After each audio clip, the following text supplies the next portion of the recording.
সকলোকে পুনৰবাৰ স্বাগতম জনাইছোঁ আৰু ৰাতিপুৱা শুই উঠি আহি আমাৰ এই ফুলাম দেৱীক ধুনীয়াকৈ চাউল কেইটামান খাবলৈ দি লৈছোঁ।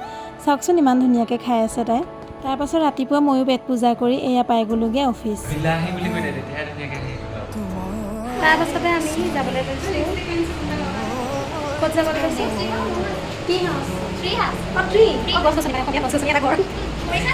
অঁ মই কৰিছোঁ ভিডিঅ'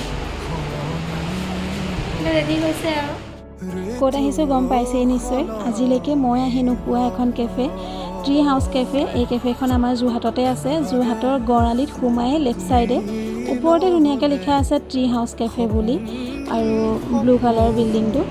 মই ভিডিঅ' কৰিবলৈ নহ'লে বাৰু, ভিতৰটোৱে চাই লওক। সোমাই একদম ধুনীয়া এটা পৰিৱেশ, আৰু এই প্ৰচণ্ড গৰমত মানে এনেকুৱা AC হাৱা খাই খাই এই ৰেষ্টুৰেণ্টখনত বহি মানে খাই আপুনি ভাল পাব।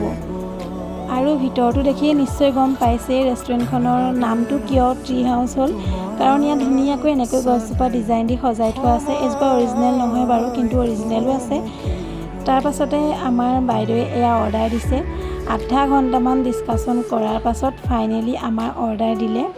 গতিকে ময়ো আপোনালোকক অৰ্ডাৰটো আহে মানে এনেকৈ ডিজাইনবিলাক অলপমান দেখাই দিছোঁ ভিতৰতো।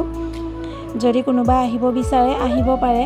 তাৰপাছত ইয়াত এখন ধুনীয়াকৈ এনেকৈ আইনা দিয়া আছে, ইয়াতে চেলফি তুলিব পাৰিব। আমি তিনিওজনী এখন চেলফি লৈ ল'লোঁ, গতিকে দেখাই দিছোঁ।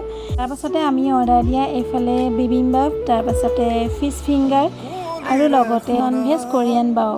এই বাওটো খাই টেষ্টি আছিলে খাবলৈ, মানে মই ভাল পালোঁ। বাকীকেইটাতকৈ এই বাওটো খাবলৈ ধুনীয়া আছিলে। আৰু আপোনালোককো মেনুখন এনেকৈ ভিডিঅ' দেখাই দিছোঁ, যদি আহিব বিচাৰে চাই ল'ব। আজি ভিডিঅ'টো ইমানেই আছিলে, ভাল পালে শ্বেয়াৰ কৰিব। বাই।